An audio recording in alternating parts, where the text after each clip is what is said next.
Hi everyone. I'm here today to talk to you about one of my favorite authors, Shirley Jackson. I guess October and November and the fall are perfect times to discuss her writing. At least that's usually when I think about reading it, whether it's her short story collections such as The Lottery, Dark Tales, or some of her later collected works such as in this volume, Let Me Tell You, or if you prefer her comedic writings such as in Life Among the Savages, which details her family life in a very humorous way, or her novels, We Have Always Lived in the Castle, The Haunting of Hill House, and many others. She is just a one-of-a-kind powerhouse. She didn't live a very long life, but she lived a very powerful life, and she was a real force in the literary community.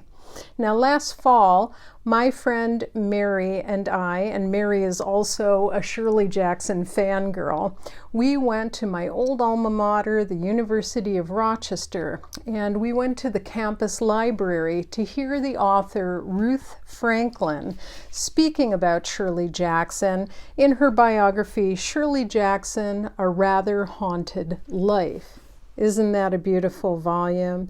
And I was lucky enough to have Ruth Franklin sign my copy of this book. We got to speak to her for quite a while at length about Shirley Jackson's time in Rochester, New York, which is where I am.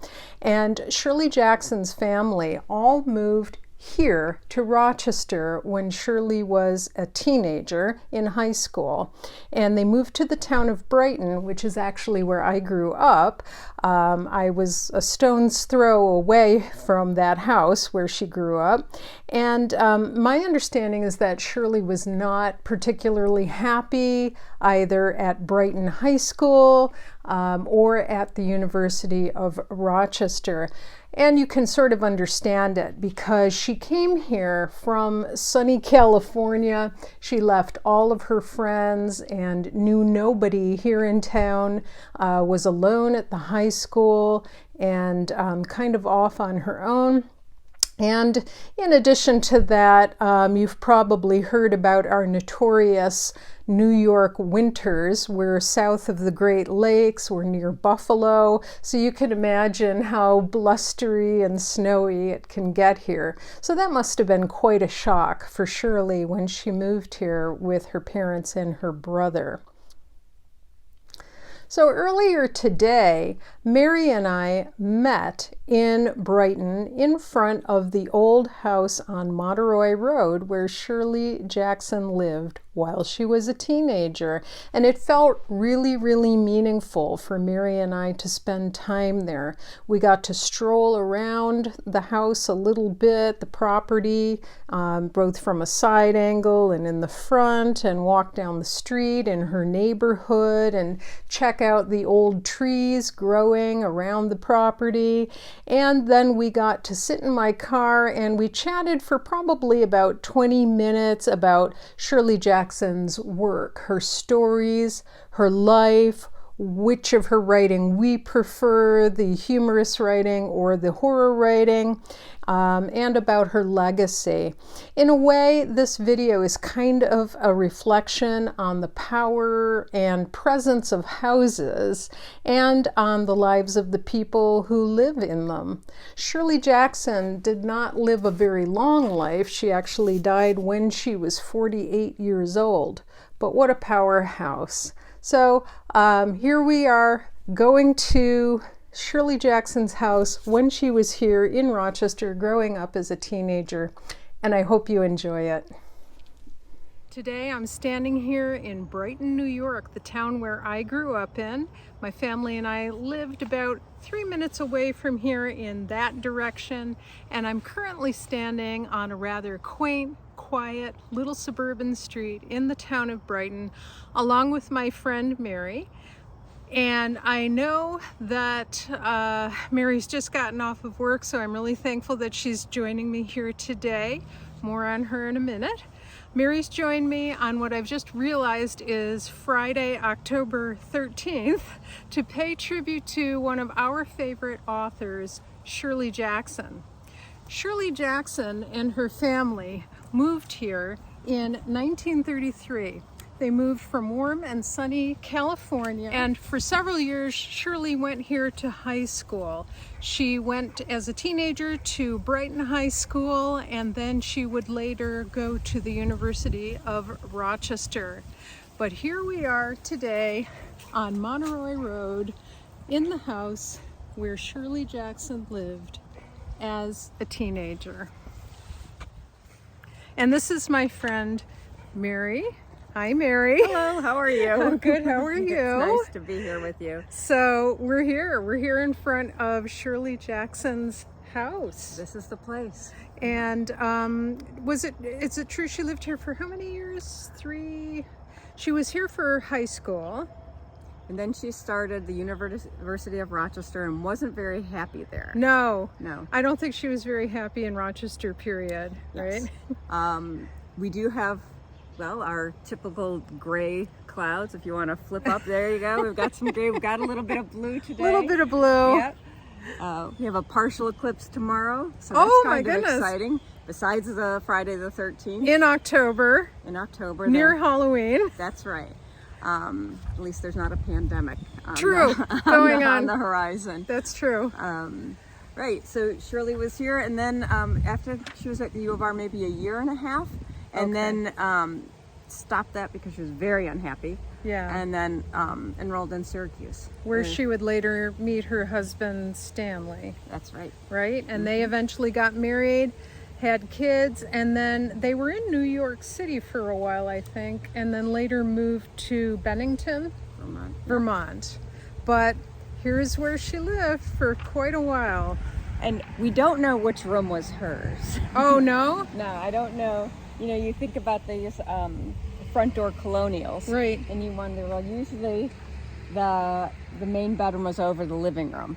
Gotcha. So that would probably be that one. I'm just turning the view around. Hold on. So you have to wonder which bedroom was hers. Right. And I understand from Ruth Franklin's biography, A Rather Haunted Life, that one of her novels, is it Hangs a Man? It's either Hangs a Man or The Bird's Nest, might be kind of autobiographical about Shirley during the time that she lived in this house.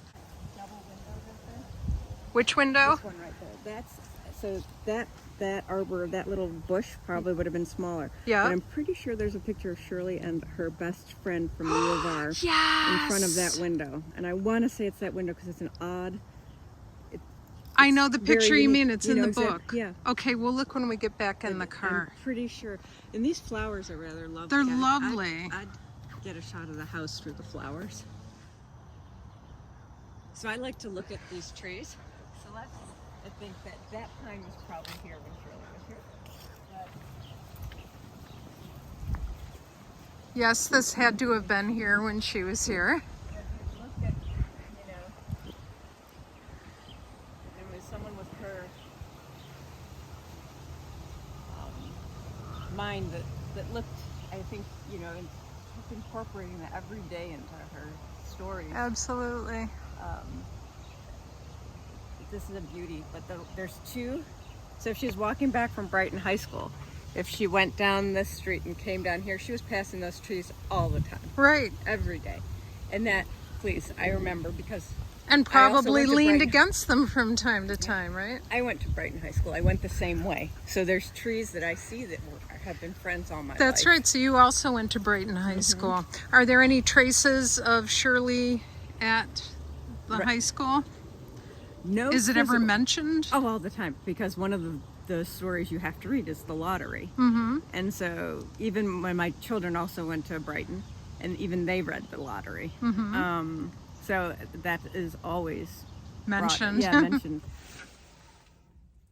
Okay, so now we are in my car staking out the Shirley Jackson house. We're parked almost right outside. I'll try to turn the camera a little bit so that you can see it there. Hopefully the present day owners won't get too upset that we're sitting out here. But I just wanted to have a little bit of a chat because I know we're both such lovers of Shirley Jackson's books. So tell me, Mary, now you live in Brighton, you went to Brighton High School. What do you like most about Shirley Jackson? Well, I like that she's a good storyteller. I think she incorporates so many things of her everyday life into all of her stories, be it the horror stories or the gothic or the odd little stories that she tells. So it's interesting that Shirley Jackson wrote both gothic horror but also comedy. Yeah, right? and she's very good at it. And we were talking about her process, right? And here's this busy mother, and walking her children to school and then walking home and maybe stopping and getting a key made on the way. And what does that key have to do with things, right? And she starts thinking about it, maybe repeating things in her head, because when she gets home, she's got to, make something, start the dinner. And then she's got 15 minutes to go to her room and write and type. There's this great picture of her in this book of her in her study over her typewriter. And so there's not a rhythm to the writing, right? How are you going to remember it? And so a lot of times, and one of the things I really like about her writing is the layering and the richness of images and sentences that are almost like a spell or an incantation. Right. And of course, I mean, if you don't have a lot of time, you've got to have devices in your head to help you remember. That's one thing I find really fascinating about writing in general, particularly poetry. And as you know, I write poetry. You're a writer also. So rhetorical devices, like anaphora and cacophony and repeating syllables. Sylvia Plath is another person who's really excellent at that. And so a lot of her poetry, when it's recited out loud, sounds like an incantation or spell. And Shirley Jackson definitely has that ability. And she's written such a fascinating mix of both humorous books and gothic horror, and most are set in gentle suburbs such as this one. Which genre of her writing do you think you gravitate most towards, the horror or the comedy, or a mixture of both? Probably a mixture. I was raised with my parents, they didn't know it when they purchased a farmhouse up on the coast of Maine, and it was haunted. It was terribly haunted. By what? Oh, well. Or by who? Well, I was a child, a small child. I was maybe 6 years old when we bought that farm. And so my older sisters called her Flossie Wallace. And, sometimes it was gentle things that she did, like our house was on a hill in the middle of a very large field. And you had to put the windows up in the morning to let the house breathe, and you had to put a stick under the window to hold the window up. And that's an interesting way of putting it, Mary. Let the house breathe. Yeah, and so when it rained, the storm, since it was on a peninsula, and the storms would go up and down. So we had a lot of bad weather in that house. But where was this? A small town on the coast of Maine. Okay. And so, since it was in an open field, the rain would come in the window, and oftentimes would come in if we had been out and gone to the next town. Would come in the house, and the windows would all be shut, and the stick would be on the top. Oh God! And it couldn't have been the neighbors, because the neighbors lived quite a distance away. But and also the house was locked. Our house was locked, and it was haunted, and the neighbor, no one in the town liked to go into the house. Oh, even my though goodness. My older sisters were gorgeous, and the guys would come and they'd sit on the front patio. They wouldn't go in the house. Wow. Okay. So that's just a little thing. So I really like her scary stuff. It speaks to me. But I also, and I was telling you this also, my mom, I'm the youngest of 8, and so Mom would say, "Oh, you have to read Life Among the Savages." Haha. And especially when I had children. You'll appreciate this. Oh, you'll love it. You'll love it. And I was like, no, I'm not going to read it. I'm not going to read it. Because the more someone tells you, right, the less you want to do it. And so I read Life Among the Savages, and I was like, my husband loading it. I'm laughing all the time. I'm like, this is so good. Oh, this is so good. And I like the way she pulls things over on Stanley. Like, she had black cats. Her husband. Stanley Hyman, her husband. And so I think she had multiple black cats. Okay. And she always had the same, like, cats that looked alike. So he didn't know how many cats she actually had. Mm-hmm. This was her. And I might be misremembering it, but I think I like that slight deviousness about her. I think it's funny. And it was a hard marriage, from what I understand from Ruth Franklin's book here, which is a wonderful book. You guys should check it out. But yeah, I think anyone who lived with Stanley Hyman would have to have had, and no offense to his descendants. No, I think, all families have difficulties. I think it's established that he was difficult. Yeah. And their marriage was difficult. And, think about it, too, from a professional point of view. Here he is. He was a brilliant man, right? He's a fabulous critic, literary critic. And he's married to this amazing, creative soul, right. And I bet part of him was just like, gee, I can't jealous. Do that. So all of these elements, the darkness, maybe the darkness she felt some of the time about herself, and we all feel that way.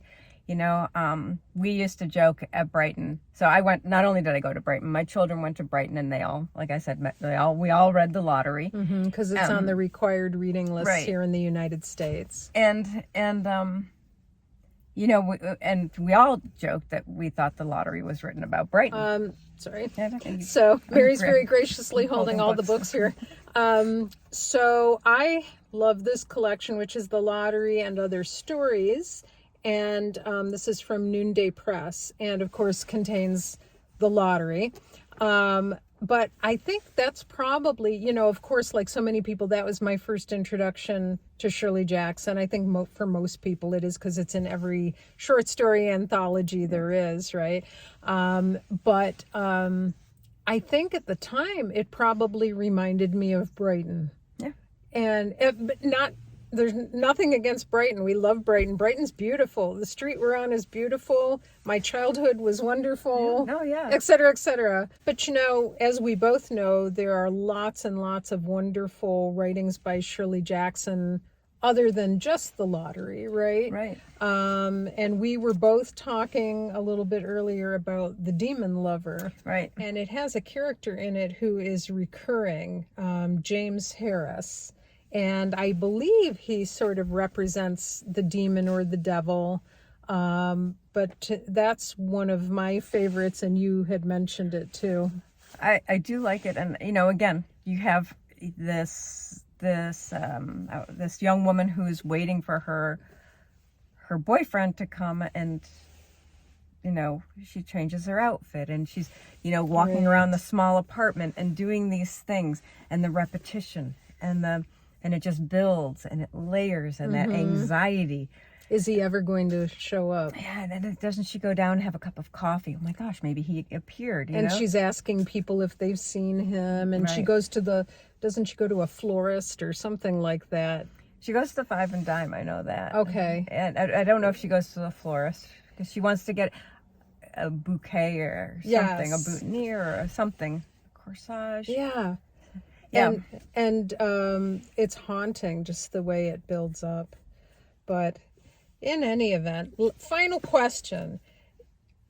Or did I already ask this? You didn't ask this yet. You asked me on the street. Okay. If we could time travel back to Shirley's days here in Brighton, do you think we would be friends with her? Of course, I'd like to think so. Me too. Right? Of course we would. Of course, I would love to think so. And, the flip side of that is, if we could time travel and bring her back, how do you think she would see Brighton now? I don't know. I think we could go out for drinks with her. Yeah. That would be fun. Where would you take her for drinks? Drinks with Shirley Jackson? That would be something. Yeah.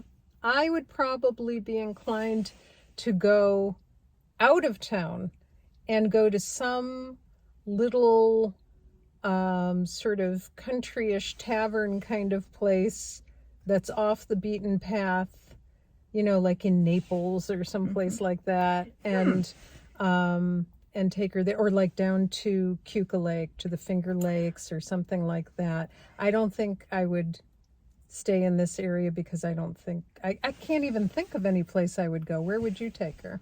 Well, if I had to stay here in Rochester, I would. It's not around anymore, but the Cheshire, I would have taken her there. Okay. But thank you. I'm going to riff off of your idea.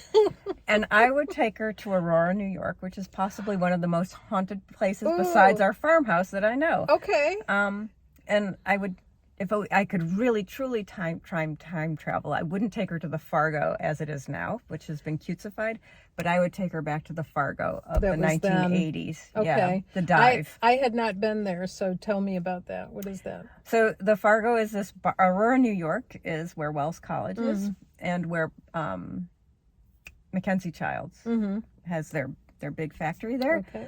Richard Mackenzie Childs They make pottery and very whimsical. Yes. Whimsical pottery. Yes. And Richard Mackenzie Childs used to be the ceramics professor at Wells. Okay. And he used to sell his seconds under this little place under the Fargo, this garage.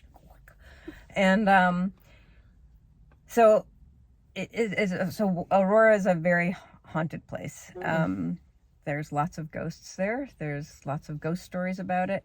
And it, you walk around and you start getting these shivers in certain areas. I didn't know that. Yes, if you'd like to go, we can go. Okay. I invite you.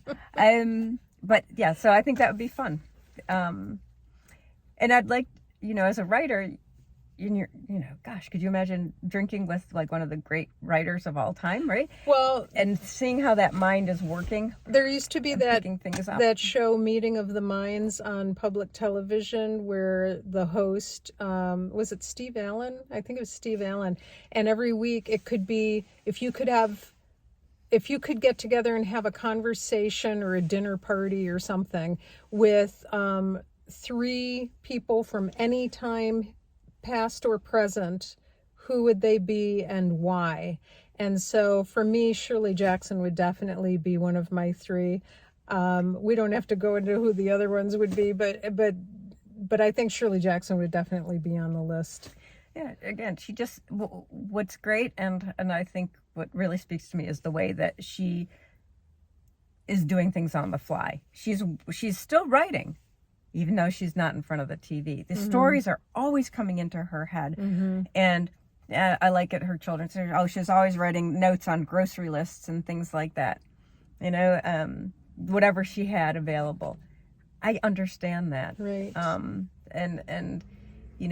But of course her depth is tremendous. And wow. Well, we've certainly covered a lot of territory. And I really appreciate your being here with me today. It's made it very special. I feel like we've been on kind of a Halloween adventure. And it's so cool to be right outside of her home with someone from Brighton. And I was from Brighton. And it's October. And we're talking about Shirley Jackson, which I know is a favorite subject for both of us. So thanks so much for being here today with me. Well, Celeste, thank you so much for having me. It is exciting. And, to top it all off, Friday the 13th, partial eclipse tomorrow. Whoa. We're all great. Thank you for having me. You're welcome.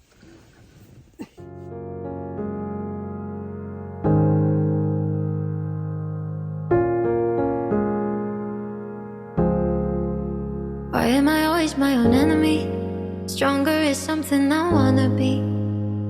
Hope keeps on breaking on the kitchen floor. I want more than this. I'm not good at being nice to me. Always something else I wanna be. Every time it's different than before. I get torn from it. Ooh, I got knocked down again. Ooh,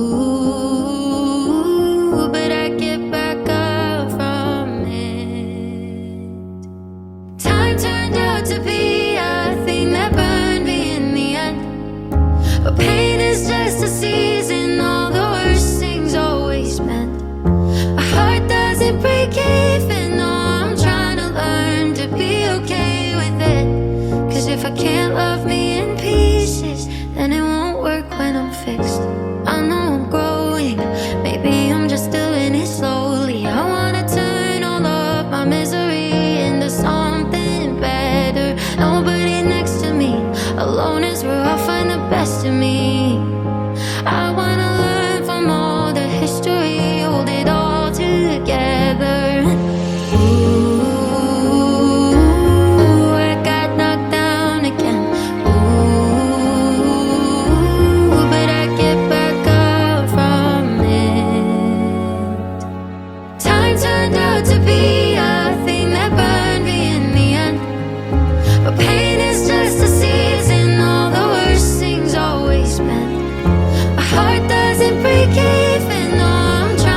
suffocating.